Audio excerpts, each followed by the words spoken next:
Jesus of Nazareth. Nazareth was a sleepy village in the heart of Israel, maybe 300 people. Just to put that in context, that's half the size of McClellanville. The Son of God came from a town half the size of McClellanville. That's something like, oh, McClellanville. Like if Jesus was here today, that's where he'd be. He'd be in McClellanville, right? The King of the universe comes into a small town. And then he grew up. And there was one morning where he's in the synagogue and he's beginning to emerge from local obscurity into prominent ministry. And he's in this synagogue. This is what we have in Nazareth today, and it's a reconstruction, and so it's not necessarily first century, but it gives you sort of a view as to what this would have felt like to be at this time. You can see how small it is. Imagine the village all packed in on their Saturday Sabbath of reading from the scrolls and being in that place. And you can imagine at the synagogue of Jesus's childhood, that Jesus had a childhood synagogue that he grew up in, standing before the people of his village, the Pharisees in town who would have helped raise him into the Jewish way. And he says these words. He says, "Truly I tell you, no prophet is accepted in his hometown. I assure you that there were many widows in Israel in Elijah's time." So now he's evoking 900 years ago, bringing that history in, when the sky was shut there for 3.5 years, and there was a severe famine throughout the land. Yet Elijah was not sent to any of them to quench their thirst, to help their crops grow. He was not sent to our people, our tribe, our sort of culture. He was sent beyond, when there was a famine, to the widow of Zarephath in the region of Sidon, which is present-day Lebanon. He was sent to those people. Now you can imagine a hometown feeling like God's providing for other people is the story he's telling, and not actually for his own. And there were many in Israel with leprosy in the time of Elisha, he says, which was right after Elijah. Yet not one of them was cleansed, only Naaman the Syrian. In other words, that guy way up there, way beyond our jurisdiction. That's who Elijah went to. He didn't even come here. He didn't even come to our people. He came beyond. Above all, the people in the synagogue were furious when they heard this. So you can imagine, here comes the village, absolutely ready to throw down. And they got up and they drove him out of town and took him to the brow of the hill on the town which was built, in order to throw him off a cliff. It's easy to sanitize these readings and to kind of get familiar with them. By the way, this is what stoning was in the first century. Stoning was not necessarily putting someone against the wall and throwing rocks. You would push them off an elevation, and if they didn't die, you would finish the job with heavy rocks. You would drop them on them. This is his village. Like it's hard to imagine just how chaotic this scene is. It's absolutely madness. But instead, he walked right through what? The crowd. Pay attention to that word. It's the key to understanding this passage. He walked right through the crowd. This is actually the brow where he was standing here. We're going to go back, hopefully in fall 2028. We do like smaller trips just for increased impact. So if that's something you want to be on, we do a rotation of Greece and hopefully the Camino, and this will be fall 2028. We'll go back to the Holy Land. If you want information to register for that, you can just send me an email, drop me a line. I'm creating a list, and I'll make sure I get that to you when the registration's open. The reason I bring that up is you look at these places and you're like, how does this happen? Like, how do you come to a place in your life and your faith, in your hometown, in the raising of Jesus, he knew all of these people. You think about sitting in that synagogue with school classmates, or you think about being on the brow of that cliff with his worker guild, the sort of people that he would have done like stonework with and carpentry work with. These are people that were part of the fabric of the community. These were dinner friends. These were festival people that walked the pilgrimage to Jerusalem 3 times a year. These were people that had late night laughs together outside. These were the same people that they would have early morning sorrows at funerals.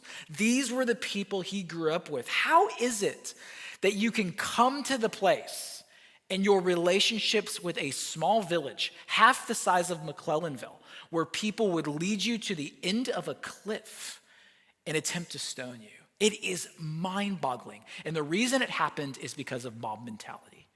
Mob mentality, crowd psychology, groupthink is the only psychological answer to how people can get animated enough where these sorts of things start to happen. In mob mentality, what happens is we embrace behaviors that we would never think about doing on our own. Emotions become contagious. Emotions like excitement or fear or rage and anger. And as crowds increase and you find yourself surrounded by scores of people, the crowds increase and personal responsibility decreases. That you no longer think you're accountable for the things of the crowd, so you're willing to do things that you would not normally do on your own. People do crazy things in crowds that they would not do on their own.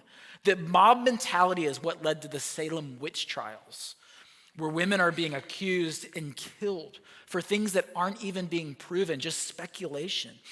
Mob mentality is what leads to things like Nazi parades. It's crazy when you go back and you see the crowds that gather because of the anger of the Treaty of Versailles and what all the things that sort of gathered for all of those years into the crowd mob mentality of Nazi Germany. You think about Rwandan genocide of two different camps that grew up in the same people rivaling each other to the point of death. You think of the far left cancel culture that we see online and otherwise. You think of the far right storming of the Capitol and the ways in which mob mentality gets involved in people's behaviors. Think about the stampedes of Black Friday. You probably know images of this, of people rushing to Walmart, the rush of last year to get your wide leg jeans. Anyone? Or you think about your K-beauty skincare. Or how about the craze of Dubai chocolate? Is that not insane? Pistachio goodness, which, by the way, from Coastal Cupboard, I happen to have with me a truffle that is a Dubai chocolate truffle for the first person to raise their hand. Yes, it was you. Would you like one? You're welcome to come up. Olga, you may bring her if you'd like. That was an amazing quick draw. Right here. Watch the mob mentality. Here she comes. She's going to mob. Here comes the mob. It's crazy what they would do in this crowd. This behavior is nuts. Awesome. That's for you later. Let us know how it is. Take a video. We'll watch it next week. You can take that back with you. All of it. There's only one in there. It's not, let's not get crazy. See what the mobs do? Wonderful. Enjoy. And then there's the New York Knicks. A team that burns their city buses when they win championships. What is happening? When does this become possible? We win the championship, let's burn our buses. How are we gonna get home? It doesn't matter. It's insane. The things that happen in crowds. Crowds are powerful. At the time of Jesus, crowds emerge. You have these different groups of people and they begin to reject Jesus, many of them, in their own way. You have the Pharisees and the Sadducees and the Zealots and the Herodians and the scribes and the Essenes and the Samaritans. These groups are so significant in the first century Galilean world that the gospel writers frequently include them in the context of Jesus' teaching and ministry. And so often we hear these groups mentioned, and it's assumed that we know who they are. It's assumed that we know what they were about and why Jesus said what he did. It's assumed that all the things that were happening, that we would know what the Samaritans actually believed and why Jesus responded to them differently than he might have done another group. But here's the thing, we don't. We don't know why. It's assumed when pastors like me teach that we should know what the Zealots were really about and why they did what they did and how animated they were and what they cared about and the things that drove their culture. We don't, because we weren't there and they aren't here. And so in this series, what I want to do over the next few weeks is unpack these groups and why Jesus responded to them the way they did. Because here's my suspicion. You've probably heard this phrase before. History repeats itself. And though we don't see Pharisees here in the same way or Sadducees here in the same way or the Zealots in the same way, what we notice is that the psychology and spirit and emotion of the Pharisees is perhaps as alive today in certain people groups, in certain areas of the world, and even in the church that we should pay attention to. Because these were the groups that rejected Jesus. And if we're not careful, if we're not discerning in our own journeys, we can slip into these categories thinking we're being faithful to the way of Jesus, but actually being deceived by the tradition, being deceived by the culture, being deceived by a kind of crowd mentality to where we don't even realize what we're doing. And that's what I want to look at for the next few weeks. So 3 questions we're going to get at today. Who were the Pharisees? What did Jesus have to say to them? And where do we find the spirit of the Pharisees alive today? First question. Who were the Pharisees? This word parashim, this idea that they were known as the separate ones. They were the ones that were the real followers of God. The Sadducees, who I'll talk about next week, they had the temple. But what the Pharisees had was the Torah, the way that they were obedient to the commands, faithful to the law. And the way in which they designed their culture was fascinating. The words of Bill Hull says it like this. The Pharisees, passionate, notice this, non-priestly members. I'll get into that next week because that's the Sadducees. The Pharisees are non-priestly members. The Sadducees bring up the temple. The Pharisees raise up the synagogue. You start to have synagogues in all of these towns distributed all over the Galilee and beyond in the land of Israel. They were passionate, non-priestly members of a renewal movement. And what's happening by that is there is so much corruption at the temple in the time of Jesus that the Pharisees are responding to that and almost in many ways overcorrecting into a zealous living of the law, rejecting the temple system that the Sadducees are over. The Pharisees are saying, we actually follow the Torah and we are creating a kind of culture that God is looking for to bring the Messiah through. So they saw it as their calling to protect the law, but their zeal caused them to go too far. And the way I would say it is like this. They were spiritual and cultural gatekeepers. You know any of those? Spiritual and cultural gatekeepers who monitored the behavior of the community by observing externals and assuming what was happening internally. And that happens a lot. It happens in all of our lives where people, or times we do this, where we think we know what's happening in someone's actual motive and heart because we see the external sort of behavior. And I just want to say the human being is very complex. It's best to ask questions rather than make assumptions. Pharisees make tons of assumptions about people. They're essentially like the middle school, first century middle school hall monitor, right? That guy. That's the Pharisee of the ancient world. Goes like this.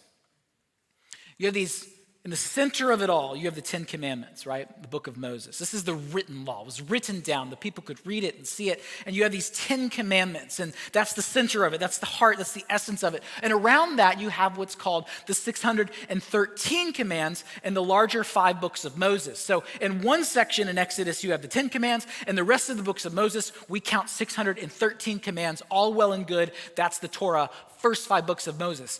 The Pharisees come along and create what's called the oral law. And in the text, this is what's called the tradition of the elders. Let me say that again. It's the tradition of the elders, that you have the center and then the center beyond that into the 613. And then when you get what we now call the Mishnah, because it was finally written down, not just oral, but they finally wrote it down. It's called the Mishnah now, if you're aware of sort of Jewish law. And that's the commentary on the 613 commands. So you have the 10 commands, and then you have the 613 commands, and then you have commentary on the 613 commands. This is the oral law, the tradition of elders. Well, that's not enough. We need commentary on the commentary. And that's what's called the Talmud. And that goes on the outside layer of it all, where you have commands upon commands, commentary upon commentary. You have the sages that are giving sort of advice, and here's how you live it, and here's how you protect it, and here's how you build fences and boundaries to make sure that you honor it. And that's the Talmud known as today. Josephus in the first century had some commentary on this. If you can imagine, some commentary on the commentary. He says this: the Pharisees had passed on to the people certain regulations handed down by former generations and not recorded in the law of Moses. So what you have are fences and rules and commands and laws. And if you're not careful, your culture becomes about this. And people that belong might not even know about this. All they know is this is what it means to be us. This is what it means to be us. And if you're not this, then you don't belong. and we need to exclude you. And you're not part of our culture. And our culture is the one that God really likes, not those Syrians up there, not Naaman, not the Sidonites over there in Lebanon. It's us. We're the ones that get it because we've got the fences and the laws and the commands. And examples of this would be like purity ritual washing for food, things that you had to do for meals, or Sabbath keeping based on technicalities. I'll give you an example. This is called an eruv. Can we say that together? The eruv.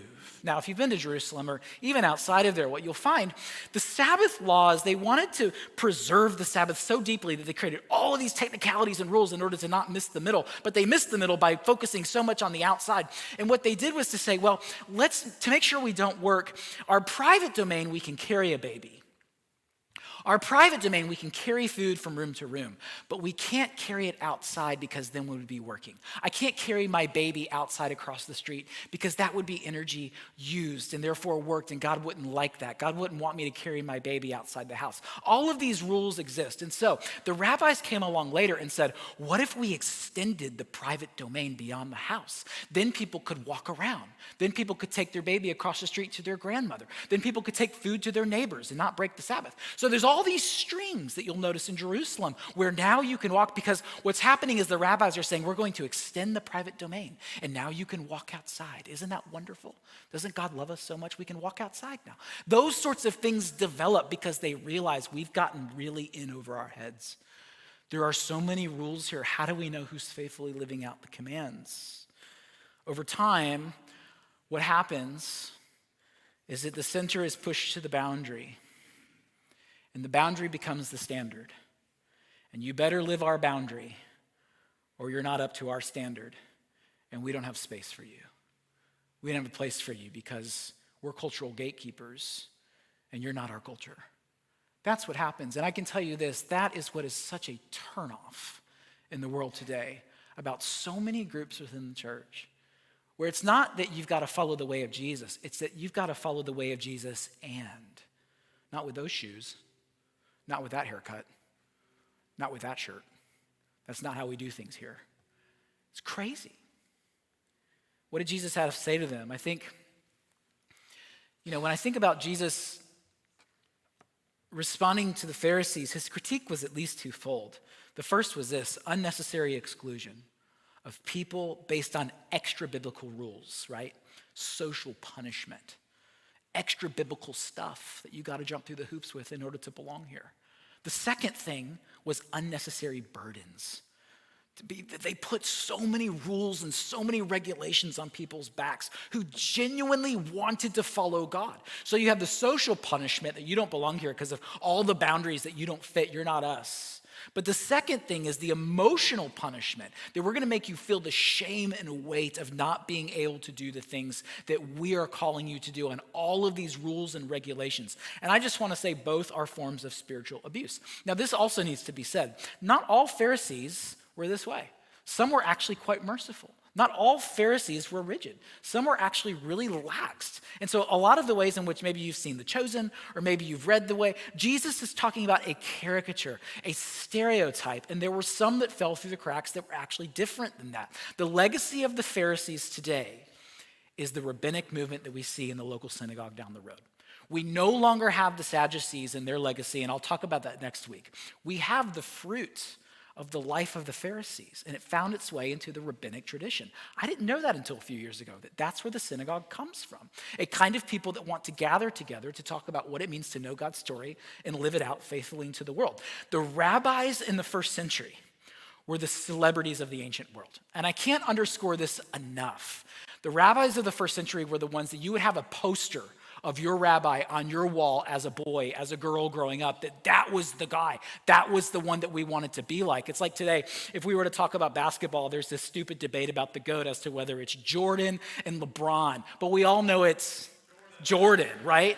So like every kid is thinking through these categories. Every kid is thinking one of two. And when Jesus came along, what people don't realize is that there were two celebrity categories in the first century world.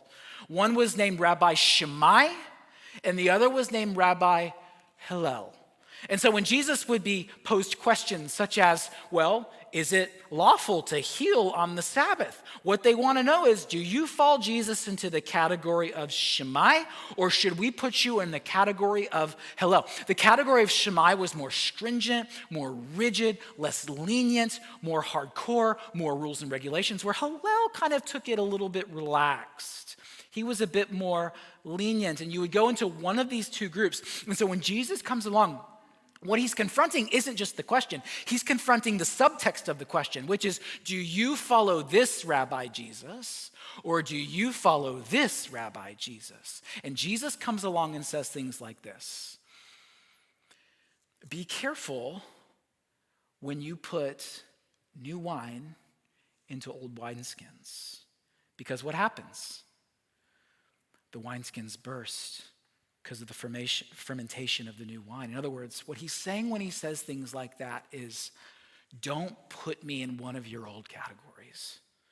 Something new is standing right in front of you, and I will not be contained by your categorical assumptions. And I see it today all the time, even if it's an inference. Well, the Catholic Church is the Anglican Church, the Baptist Church, they really understand. And it's like Jesus is saying, I am so free of these labels you've created to talk about my body. Whomever wants me, I'm here for the taking. You cannot box me in. That is the nature of the Messiah that we serve. I love this passage, Mark 7, and we'll close here. Pharisees said, and some of the teachers of the law who had come from Jerusalem and gathered around Jesus and saw some of his disciples eating food with hands that were defiled, that is, unwashed. The Pharisees and all the Jews do not eat unless they give their hands a ceremonial washing, according to what? What's that? That's the oral tradition, the oral law that we were talking about, the commentary on the 613 laws and their debates and the sages talking about how we exactly live this out. All the stuff, all the rules. You see it here in the text. That's the tradition of the elders. And when they came from the marketplace, they do not eat unless they wash, because that's what grandfather said. He said, that's how you do it, and that's the only way to do it. And if you don't do it, then you can't be with us. And they observed many other traditions, such as the washing of cups and pitchers and kettles. And Jesus would come along and say, clean the inside, mate. Like, you're so preoccupied with the outside. The inside is filthy. You clean the outside and think you're done. Let me have a go at you with my grace. Let me clean the inside of the cup. So the Pharisees and the teachers of the law asked Jesus, why don't your disciples, do you see the cultural gatekeeping here? Why don't your disciples live according to the tradition of the elders instead of eating their food with defiled hands? And he said, Isaiah was right when he prophesied about you hypocrites. As it is written, these people honor me with their lips, but their hearts are so far from me. They worship me in vain. Their teachings are merely human rules. You have let go of the commands of God, the real essence of following God. And you're holding to human traditions. You're holding to your denomination. You're holding to your upbringing. You're holding to what it is that you were born into as the only way to follow Jesus. Listen, tradition is a wonderful teacher, and it is a terrible master. I became an Anglican because I love the liturgy and the historicity and the tradition of it all. And while I love all that, I recognize that is also not Jesus. That is a part of how I follow him. And so when I long for my neighbors, I don't long that they become Anglican. I long that they come to know God through Jesus. That's my longing. And it just so happens that the Anglican tradition has been a really beautiful way for me to grow up in faith there. But my longing is more of the heart of the matter. We just finished this series on spiritual practices, where we looked at ways to grow in our faith through actually showing up to our own life and practicing what it means to pray well, what it means to give, what it means to serve, what it means to fast, what it means to practice Sabbath, what it means to actually come to church. These sorts of things are spiritual practices. But I would just say this, whatever you are doing spiritually, if knowing Christ isn't the center, stop doing it, because you are so close to following the path of the Pharisees, who forget why we're doing this in the first place. That is to actually love God and to love people. where all of a sudden we're circling boundaries and we're saying, look how wonderful this is of what I do at 7 a.m. over here.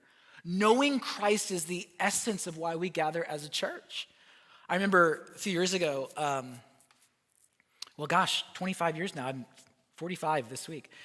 When I was 20, I was at a conference that Matt Redman, who's a worship leader, he was doing a breakout, and he was talking about how worship had sort of become a thing in the UK. This was 25 years ago. And crowds were gathering because his music was phenomenal and his band was wonderful. And it's like they started to grow, and he realized the things people were talking about and what had become the center was no longer the heart of God. It was their style. It was the way they were able to craft this song and how this song is now on the radio and how they're selling member CDs. They were selling CDs of this stuff, all the stuff. And he said, you know what, we're going to, for 6 months, we're not going to do any of this. We're going to come in, hear the word, receive communion, and we're going to stop singing because we've made it something it's not. We've turned even something so beautiful as that into an idol factory. And we've begun to worship the boundary. It's so ridiculous when we fight over like who has better style in the church.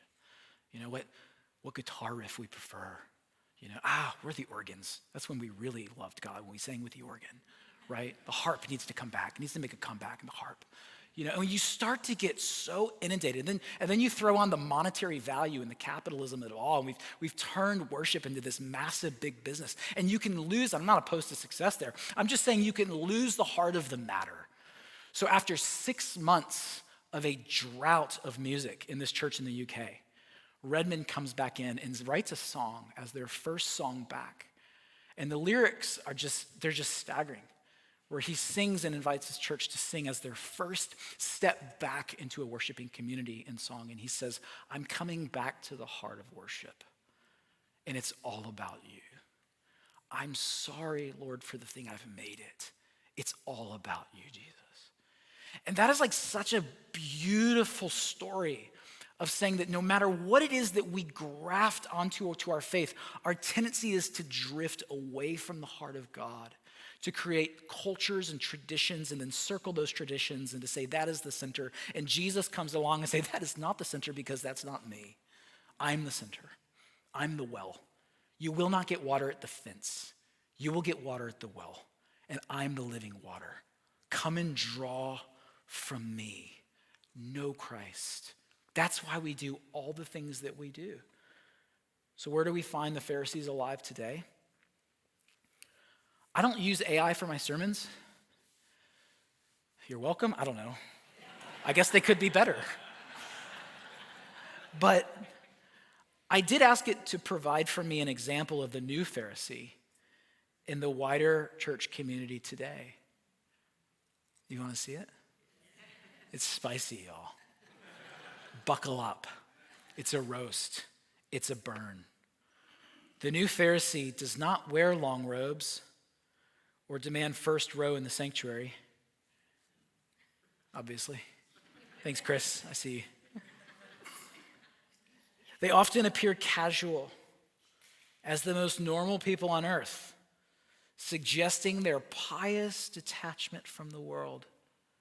But interactions soon reveal that their casual demeanor is a velvet glove over an iron fist.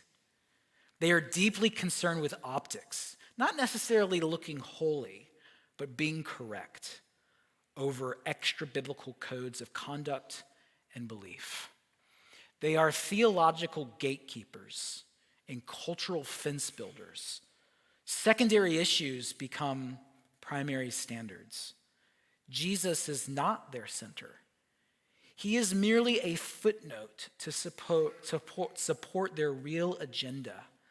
They are often zealously political, detesting others who do not fall into their camp of rich red or deep blue. They love to virtue signal, and cancel culture is the way of their kingdom. They desire to be seen as the most missionally minded or justice-driven or generously oriented people of all. If only everyone else could see the way they see, then things would finally be right. The new Pharisee has mastered the doctrine of grace through the language of therapy, and they use it as a tool for control. They do not yell. They speak the truth in love. They do not gossip. They share a prayer request about someone. They express concern rather than judgment. When confronted with the pain or doubt of another person, they are quick to offer a neatly packaged Bible verse or a theological cliche, effectively shutting down the conversation and protecting themselves from the discomfort of entering into someone else's grief. These are the new Pharisees. Beware of their leaven.